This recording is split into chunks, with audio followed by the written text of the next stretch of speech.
Hello everyone, आज की video में हम करेंगे क्लास 7th की एक्सरसाइज 11.4 के क्वेश्चन नंबर 1 से लेकर 3rd तक के क्वेश्चन इस वीडियो में सॉल्व करेंगे। क्वेश्चन नंबर 1 से स्टार्ट करते हैं। A rectangular park is 80 metre long and 65 metre wide. A path of 5 metre width is constructed outside the park. Find the area of the park. ठीक है, इसमें क्या कहा है, एक रेक्टेंगुलर पार्क है, ठीक है, जो 80 मीटर लॉन्ग है और 65 मीटर वाइड है। ठीक है, यहाँ पर देखो ये पिक्चर मैंने ड्रॉ की है, ये आपको गिवन नहीं है, ये आपको क्वेश्चन में नहीं दिया, आपको क्वेश्चन सिर्फ इतना ही दिया गया, ये हमने पहले से ड्रॉ कर लिया। देखो एक पार्क की बात की जो ग्रीन कलर से मैंने किया है, ये क्या है, ये एक पार्क है, ठीक है, रेक्टेंगुलर है, जिसकी लेंथ कितनी है, 80 मीटर लॉन्ग है और 65 मीटर क्या है, ये चौड़ी है। ठीक है, a path of 5 metre width, उसके बाद जो इसके आगे मतलब चारों तरफ जो रेक्टेंगुलर पार्क है उसकी चारों तरफ इक्वल डिस्टेंस पर एक पाथ बनाया गया। कितने डिस्टेंस पर है, 5 मीटर। ठीक है, 5 मीटर आगे कितना बढ़ाएगी, ये विड्थ दी गई है उसको, और कंस्ट्रक्ट किया गया है आउटसाइड द पार्क। सारी पार्क के बिल्कुल आसपास क्या बनाया गया, 5 मीटर पाथ बनाया गया। Find the area of the path, हमने किसका एरिया पता करना है, इस वाले पार्ट का, जो ये वाले ब्लू में कलर में दिया गया है, इसका एरिया पता करना है हमें। तो इसका एरिया कैसे पता करेंगे हम। देखो ये वाले रेक्टेंगल, जो ये वाली ऊपर फिगर बन रही है, इस वाले रेक्टेंगल में से ये छोटे वाले रेक्टेंगल के एरिया को माइनस कर देंगे। इस वाले बड़े वाले रेक्टेंगल में से छोटा वाला रेक्टेंगल का एरिया माइनस कर देंगे तो हमें ये वाला पार्ट मिल जाएगा। अभी हमने इसको क्या कर दिया, हमने इसको नेमिंग कर दी है, क्योंकि ये भी रेक्टेंगल की फिगर है, ये भी रेक्टेंगल की। पिछली फिगर में क्या था, कभी रेक्टेंगल दिया था, सर्कल को माइनस करना था, या सेमी सर्कल को माइनस करना था, मगर इसमें हमें दोनों ही रेक्टेंगल दिए गए, इसलिए हमने इसकी नेमिंग कर दी है। जो बाहर वाला रेक्टेंगल है उसका नाम लिख लिया हमने ABCD, और अंदर वाले रेक्टेंगल का क्या पार्ट का है, EFGH। तो ये वाले हमने इसकी नेमिंग की है ऐसे। अभी हम सबसे पहले क्या लिखेंगे, इन रेक्टेंगल ABC, ठीक है, इन रेक्टेंगल ABCD, ये वाले रेक्टेंगल की बात कर रहे हैं। इस वाले रेक्टेंगल में लेंथ कितनी है, इस वाले रेक्टेंगल की लेंथ हमें नहीं दी गई क्योंकि हमने खुद से बनाया ना, मगर हमें ये बताया गया कि इस वाले रेक्टेंगल में से 5 मीटर आगे बढ़ती है, तो लेंथ कितनी होगी, ये हमने अंदर क्या है 80 मीटर है, ये हमें कितना दिया गया है, ये हमें पहले ही बताया गया कि 5 मीटर है। ठीक है, 5 मीटर, और ये वाली भी 5 मीटर है क्योंकि इक्वल डिस्टेंस पे है, तो ये भी 5 मीटर है। तो इसकी लेंथ कितनी होगी, 80 प्लस में 5, 2 टाइम 5 आएगा। ठीक है, ये वाली लेंथ होगी। ठीक है, 80, 5 और 5, तो ये वाला हो गया हमारा 90। तो लेंथ हमारी आ चुकी है 90 मीटर। अभी हमने पता करना है ब्रेथ, क्योंकि अभी हमने ब्रेथ पता करनी है। हमने लेंथ, इसकी ब्रेथ भी कैसे पता होगी, तो ब्रेथ हमें ये वाली 65 दी गई है। अभी आप 5 इधर ऐड कर दो, 5 इधर ऐड कर दो, तो 65 प्लस में 5 प्लस में 5, तो 65 और 70 में प्लस किया 5, 75, तो 75 मीटर। हमने लेंथ और ब्रेथ क्यों बनाई है, क्योंकि हमने एरिया फाइंड करना है ABCD का। ठीक है, एरिया फाइंड करने के लिए रेक्टेंगल का फॉर्मूला होता है लेंथ मल्टीप्लाई में ब्रेथ, तो हमने ये वाली लेंथ और ब्रेथ पता कर लिया। इसलिए अभी हम लिखेंगे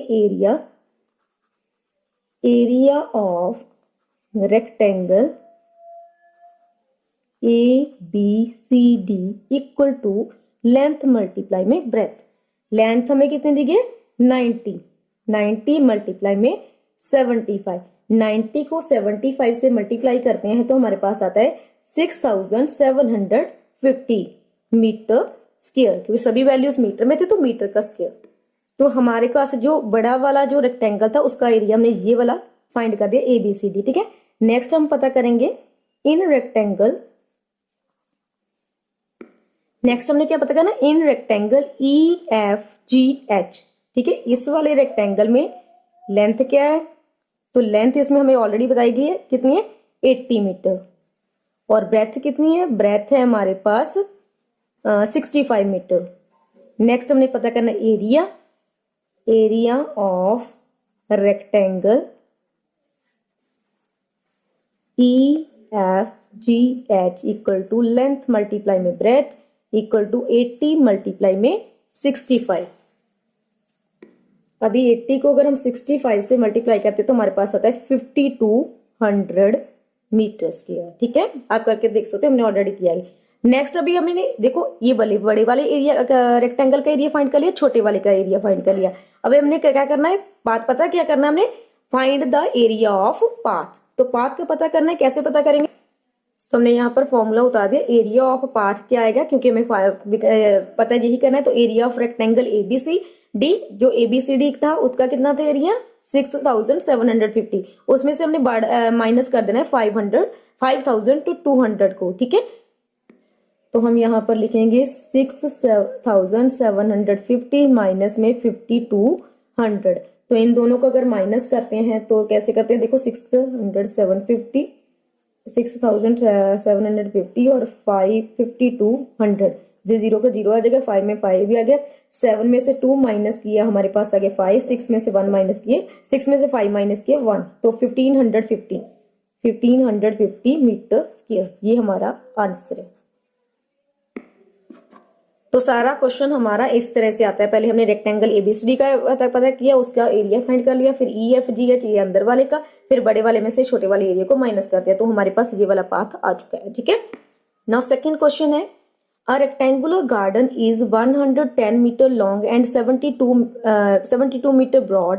ठीक है, एक रेक्टेंगुलर, इसमें भी हमें इतना ही क्वेश्चन गिवन है, ये वाली क्वेश्चन की फिगर मैंने खुद ड्रॉ की है। ठीक है, रेक्टेंगुलर गार्डन है, जो गार्डन का एरिया है हमने उसको ग्रीन कलर से मेंशन कर दिया, और कितना मीटर लॉन्ग है 110, तो 110 ये ई एफ जो मैंने दिया गया इसका नाम, तो ई एफ क्या है, ये वाला मीटर लॉन्ग है और 72 मीटर चौड़ा है। ठीक है, a path of uniform width, मतलब एक जैसी विड्थ है सभी पाथ की, जो साइड में उसके पार्क के बाहर जो पाथ बनाया गया वो 8 metre has to be constructed around it.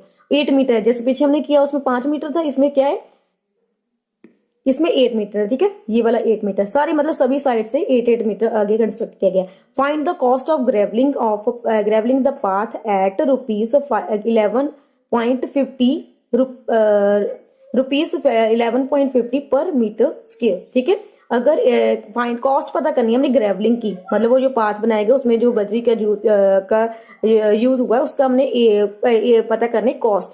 अगर 1 मीटर स्क्वायर में की कीमत 11.50 है, तो बाकी जो एरिया होगा उसकी कितनी कॉस्ट होगी, मतलब ग्रेवलिंग की हमने कॉस्ट पता करनी है। पहले एरिया पता होगा तभी हम उसकी कॉस्ट पता कर पाएंगे। ये सब हमने एज इट इज वैसे ही करना है जैसे मैंने पीछे किया, सिर्फ बाद में उसको कॉस्ट पता करनी है। पहले हम एरिया ही फाइंड करेंगे, ये बड़े वाला जो एरिया है उसमें से छोटे वाला एरिया माइनस कर देंगे, तो हमारे पास ये वाला एरिया आ जाएगा। ठीक है, हम यहाँ पर लिख लेंगे इन रेक्टेंगल, आप इसको नेमिंग कुछ भी कर सकते हो, हमने जैसे फिगर बना के नेमिंग की है ना, ए बी सी डी, और एक रेक्टेंगल हमारे पास क्या है, in rectangle E F G H. ठीक है, ये 2 रेक्टेंगल है, इसमें हमने लेंथ पता करनी है। पहले लेंथ, जो रेक्टेंगल जो बाहर वाला रेक्टेंगल है उसकी लेंथ कितनी है, एक तो होगा 110, उसमें 8 मीटर इधर से प्लस हो जाएगा, 8 मीटर इधर से। ठीक है, तो 110 प्लस में 8, तो ये वाला बन गया हमारे पास 126 मीटर, क्योंकि मीटर में इसे थे सभी। ठीक है, नेक्स्ट इसमें और ब्रेथ कितनी है, इसकी ब्रेथ आएगी 72, ये वाली है, 8 मीटर इधर से 8 मीटर इधर से। ठीक है, ऐसे पूरी आएगी ना पूरी लेंथ, तो 72 प्लस में 8, तो ये हमारे पास आता है 88 मीटर। अभी हम इसका एरिया पता करेंगे, area equal to, direct area लिख दिया मैंने, पता चल रहा है कि किसका एरिया है, इस वाले बॉक्स में ABCD का है, तो एरिया होता है लेंथ मल्टीप्लाई बाय ब्रेथ, तो 126 को 88 से मल्टीप्लाई करते हैं तो हमारे पास आता है 11,088 मीटर स्क्वायर, क्योंकि मीटर स्क्वायर में इसकी यूनिट्स आई। ठीक है, 11,088 मीटर स्क्वायर। नेक्स्ट हमने पता करना है इन रेक्टेंगल EFGH, मतलब इस वाले एरिया का। ठीक है, इसका एरिया पता करना है, तो इसमें लेंथ कितनी है जो हमें गिवन ही है, लेंथ कितनी है 110 मीटर, ब्रेथ कितनी है, ब्रेथ है हमारे पास 72 मीटर, एंड एरिया क्या आएगा सेम, क्योंकि रेक्टेंगल है, रेक्टेंगल का एरिया होता है लेंथ मल्टीप्लाई में ब्रेथ, तो 110 मल्टीप्लाई में 72, 110 को 72 से अगर मल्टीप्लाई करते हैं तो हमारे पास आता है 7,920 मीटर स्क्वायर। अब हमने ये गार्डन का एरिया पता कर लिया, गार्डन का हमने नाम क्या किया है EFGH, ये वाला गार्डन है। ठीक है, गार्डन का एरिया है ये वाला, और जो बाहर पाथ हमने कंस्ट्रक्ट किया, उसके बाद हमने सारे एरिया का विद गार्डन है, ये ABCD अकेला पाथ नहीं है, पाथ तो हमें बाद में पता करना है, ये विद गार्डन, ठीक है। ये जो ABCD ये इसमें पाथ भी है इंक्लूड और गार्डन भी इंक्लूड है। अभी हमने एरिया पाथ का पता, ठीक है, इसमें हमने ये वाला एरिया लिख दिया है। एरिया ऑफ पाथ क्या, एरिया ऑफ रेक्टेंगल ABCD, मतलब इसमें से हमने इसको माइनस करना है। आपने नेमिंग आप कैसे भी कर सकते हो, यहाँ पर भी आप ABCD लिख सकते हो अंदर वाले में, अगर आप अंदर वाले में लिखते, मगर आपने करना क्या है, हमेशा जो बाहर वाला एरिया बनाया हमने, जो बाहर वाला रेक्टेंगल है, वो बड़े वाले रेक्टेंगल में से हमने छोटे एरिया वाले माइनस करना है। आपने नेमिंग का जरूर ध्यान देना है, ठीक है, जैसे आपने नेमिंग किया वैसे ही आपने करना है। नेक्स्ट पाथ का एरिया क्या है, एरिया ऑफ रेक्टेंगल ABCD का एरिया कितना है 111088 में से माइनस करना है एरिया ऑफ रेक्टेंगल EFGH मतलब 7920। अगर हम इन दोनों को माइनस करते हैं 7020, ठीक है, 8 का 8 आ जाएगा, 8 में से 2 माइनस किए 6, 8 में से 2 माइनस किए 6, ये 10 बन जाएगा, 10 में से 9 माइनस किए 9 माइनस किए 1, यहाँ पर बन जाएगा 0, 0 का भी 10 आ जाएगा, ठीक है। 10 में से 7 माइनस किए 3, ये 1, यहाँ पर ये 1 का 0 बन जाएगा, तो 0 में से ये 0 ही आ जाएगा। तो हमारे पास लास्ट में कितने एरिया बचता है 3168 मीटर स्क्वायर, ठीक है। अभी हमने क्या एरिया पता किया, ये वाला जो शेडेड पार्ट है उसका एरिया फाइंड कर लिया। अभी हमने क्या पता करना, मेन हमें क्वेश्चन क्या गिवन है, क्वेश्चन में हमें कहा गया find the cost of gravelling at the path at rupees 11.50 per metre. तो हमने कॉस्ट पता करनी है ग्रेवलिंग, ठीक है। आपने सारा क्वेश्चन में से उतारना, cost of gravelling the path in 1 metre square, ये आपने जरूर लिखना है, क्योंकि हमें जो गिवन चीज है वो क्या है, रुपीज 11.50 पैसे, ठीक है। 11.50 जो पैसे हैं वो हमने 11 रुपीज 50 पैसे हमें एक मीटर स्क्वायर की कॉस्ट है। अभी हमने पता करना कॉस्ट ऑफ ग्रेवलिंग, ये आपने सारा क्वेश्चन में से उतार लिया हमने, ठीक है, यहाँ से देख लेना आपने, cost of gravelling the path, यहाँ लिख देना इन, ठीक है, इन 1 मीटर स्क्वायर। अभी हमने पता करना cost of gravelling the path in, और कितनी पता करनी है हमने 3168 मीटर स्क्वायर। अगर हमने इसकी पता करनी तो हमने इसको मल्टीप्लाई कर देना है, कैसे कर देना है, यहीं पर कर देते हैं, रुपीज 11.50 मल्टीप्लाई में 3168।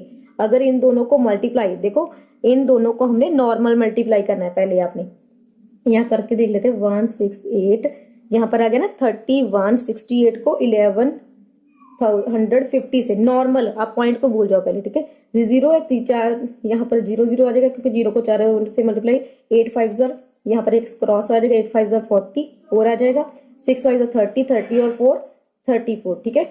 यहाँ पर 5 3 आ जाएगा, 5 1 5, 5 और 3 8, यहाँ पर 5 3 15, यहाँ पर 2 क्रॉस आ जाएंगे, एक बार एक क्रॉस आता है, आपको इतनी का आता है ना मल्टीप्लाई, 2 क्रॉस आ गए। अभी ये 1 को पहले 8 से, मतलब सारा सेम ही आ जाएगा, 8 6 1 6 1 1 क्या आएगा, ये 3, यहाँ पर अभी ये 2 क्रॉस है, अभी हमारे पास यहाँ पर 3 क्रॉस करेंगे, पहले 1 होता है, फिर 2 होता है, फिर 3 होता है, ऐसे आगे आगे चलता जाता है, ठीक है। ये भी 1 के साथ है, तो यहाँ पर पहले 8 फिर 6 फिर 1 फिर 3, अभी इनको प्लस कर देंगे, 0 0 8 और 4 12, 1 कैरी आ चुका है, और 8 और 8 16 और 1 17 में 6 प्लस किए, तो यहाँ पर आ जाएगा हमारा 23, यहाँ पर 2 कैरी, ठीक है।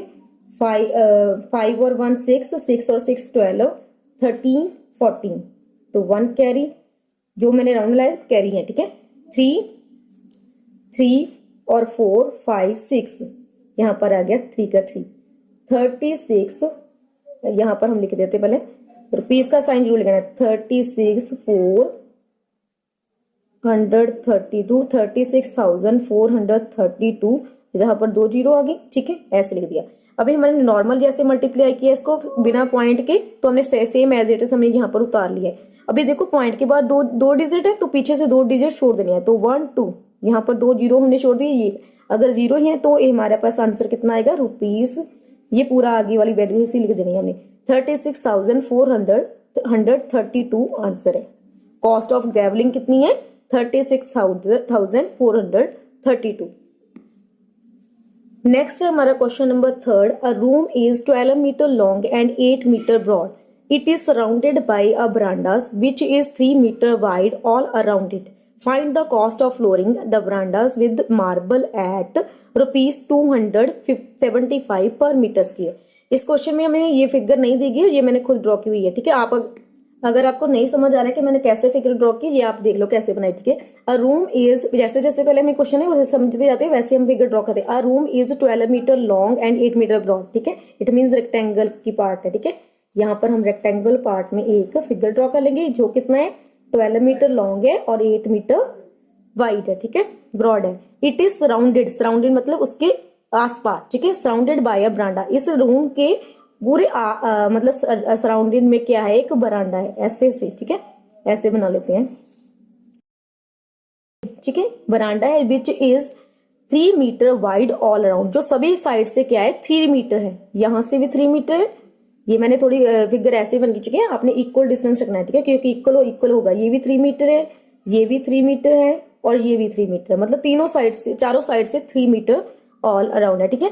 Find the cost of flooring the verandahs with marbles. इस अगर मार्बल, इस बरांडा में अगर कोई मार्बल लगाता है तो ठीक है ना, जो भी बरांडा को बनाने में जितने भी कॉस्ट आती है उसका हमने एरिया कॉस्ट पता करनी है। 1 मीटर स्क्वायर की क्या आएगी, 1 मीटर स्क्वायर का कॉस्ट कितना है 275। तो बाकी की कॉस्ट पता करने के लिए हमें एरिया पता करना पड़ेगा। तो ऐसे हमने ये फिगर ड्रॉ की है। अभी हमने ये भी रेक्टेंगल है, ये भी रेक्टेंगल है, इसको हमने नेमिंग कर देंगे ABCD और यहाँ पर हम लिख देंगे EFGH एज इट इज। मैंने ये फिगर ऑलरेडी ड्रॉ की है, ठीक है ना, ऐसे सेम, देखो सेम ही है ना, ऐसे भी है। तो ऐसे आपने, तो ऐसे आप पीछे भी जो फिगर्स हैं ऐसे ही हमने ड्रॉ की है, ठीक है। देखा यहाँ पर हमें बता दिया गया सेम एज इट इज करना है जैसे हमने पीछे किया। पहले हम क्या करेंगे, ये वाला रूम है, ये वाला क्या है रूम है, ये वाला बरांडा है। तो बरांडा का जो क्या करना है, हमने बरांडा में क्या लगाना है, फर्श लगाना है मार्बल के साथ जो इतने मीटर का, उसका हमने कॉस्ट पता करना है। तो ये वाला एरिया अगर पता करना है तो हमें पहले क्या करना पड़ेगा, इस वाले एरिया में से ये वाला एरिया माइनस कर देना पड़ेगा। जो अंदर बाहर वाला एरिया है, बरांडा वाला एरिया है, इसमें से ये वाला एरिया माइनस कर देंगे। तो रेक्टेंगल ABCD का एरिया पता करेंगे, EFGH का एरिया पता करेंगे और इस एरिया से इसको माइनस कर देंगे, सेम एज इट इज जैसे हमने पीछे किया है।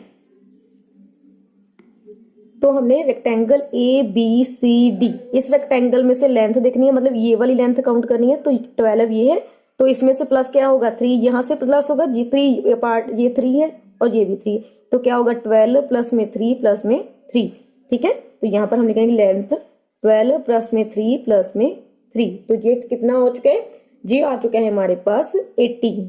3 और 12 और 3 15, 15 और 3 18। यहाँ पर नेक्स्ट हम ब्रेथ पता करेंगे। तो ब्रेथ हमारे पास ये वाला 8 है, ये वाला पार्ट भी 3 है, ठीक है, ये वाला पार्ट भी 3 है। तो 8 प्लस में 3 प्लस में 3, ये बन चुका है हमारे पास 14। ये हमें किस में है, ये हमें मीटर्स में है, तो मीटर मीटर दोनों में मीटर मीटर ले देंगे, ठीक है। नेक्स्ट हमने एरिया पता करना है। एरिया होता है लेंथ मल्टीप्लाई में ब्रेथ, तो लेंथ है 18 और ब्रेथ है 14। तो ये कितना बन चुका है, ये बन चुका है, तो ये बन चुका है हमारे पास 252 मीटर स्क्वायर। अभी हमने पता करना है इन रेक्टेंगल, यहाँ पर ABCD का हमने एरिया पता कर लिया, EFGH का पता करना है। इसमें लेंथ कितनी है, लेंथ हमें दी गई है 12 मीटर और ब्रेथ कितनी दी गई है, ब्रेथ दी गई है 8 metre. Then area length multiply में ब्रेथ, लेंथ है 12 और 8, ठीक है, 12 8 आर 96 मीटर स्क्वायर। तो नेक्स्ट जो हमें पता करना है एरिया ऑफ बरांडा, ठीक है, बरांडा का एरिया पता करना है। रेक्टेंगल ABCD का जो एरिया था वो कितना था 252। एरिया ऑफ रेक्टेंगल ABCD उसका एरिया लिख दिया, माइनस कर देना एरिया ऑफ रेक्टेंगल EFGH। तो EFGH का कितना है 96 मीटर, ठीक है, 96। यहाँ पर 252 में से हमें 96 माइनस करना है, ये बन जाएगा 12, 12 में से 6 माइनस किया 6, ये बन जाएगा 4, 4 का बन जाएगा 14, 14 में से 9 माइनस किए 5, ये बन जाएगा 1, 1 में का 1 ही आ जाएगा। तो 156 मीटर स्क्वायर। अभी हमने जो बरांडा का जो इस वाले एरिया का क्या पता कर लिया, एरिया, तो कितना एरिया इसका 156 मीटर स्क्वायर। अभी हमने कॉस्ट पता करनी है। कॉस्ट में क्या है, 1 मीटर स्क्वायर की कॉस्ट कितनी है 275, ठीक है। तो cost of flooring the verandahs in 1 metre square, 1 metre square की कितनी है ₹275, ठीक है। नेक्स्ट हम पता करें cost of flooring the verandahs इन कितने मीटर स्क्वायर का पता करना है, 156 का 156 मीटर स्क्वायर इक्वल टू ₹275 को 156 से हम क्या कर देंगे मल्टीप्लाई। तो इसके जब हम इन दोनों को आपस में 275 को 156 से मल्टीप्लाई करते हैं तो ये वाला आंसर है 42,900 रुपीज। तो ये वाला हमारी लास्ट में आंसर है, यही हमने कॉस्ट पता करनी थी। ठीक है, बरांडा की जो कॉस्ट थी वो कितनी आएगी, जो मार्बल के साथ रूम बनाना था उसमें 42,900, ठीक है रुपीज। यहाँ पर हमारा क्वेश्चन नंबर 3 कंप्लीट होता है। इसी के साथ हमारी आज की वीडियो भी खत्म होती है। उम्मीद करती हूँ आपको सब अच्छे से समझ आए होंगे और वीडियो पसंद आई होगी। अगर वीडियो पसंद आई तो इसको लाइक और चैनल को सब्सक्राइब जरूर करना।